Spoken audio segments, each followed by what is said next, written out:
Hello friends, तो आज की वीडियो में हम देखेंगे कि कैसे वह मराठा साम्राज्य जिसके पराक्रम का प्रभाव दिल्ली की गद्दी तक महसूस किया जाता था, उस शक्तिशाली साम्राज्य में अंग्रेजों ने कैसे सेंध लगा दी। यानी कि आज हम बात करेंगे आंग्ल मराठा युद्धों के बारे में। तो जहां एक तरफ पानीपत के तृतीय युद्ध में मिली हार के बाद मराठा शक्ति और कमज़ोर हो गई थी, वहीं दूसरी तरफ उत्तराधिकार के आंतरिक मतभेदों ने इसे और भी खोखला बना दिया था।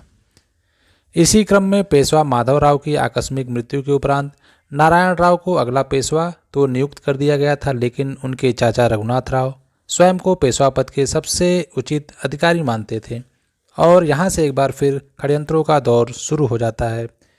परिणाम स्वरूप पेशवा नारायण राव षड्यंत्रों की बलि चढ़ जाते हैं और रघुनाथ राव ने स्वयं को पेशवा घोषित कर दिया। हालांकि नाना फडणवीस और 12 भाई काउंसिल के अन्य सदस्यों ने रघुनाथ राव की इस घोषणा को अस्वीकार कर दिया और पेशवा नारायण राव के अल्पायु पुत्र सवाई माधवराव को अगला पेशवा नियुक्त किया। बार बार पेशवा के पद से वंचित रहने के कारण रघुनाथ राव ने ऐसा कदम उठाया जिसने मराठों के इतिहास को ही बदल कर रख दिया। रघुनाथ राव पेशवा का पद प्राप्त करने के लिए अंग्रेजों से मिले और 1775 में अंग्रेजों से सूरत की संधि की। परिणाम स्वरूप प्रथम आंग्ल मराठा युद्धों की शुरुआत हुई।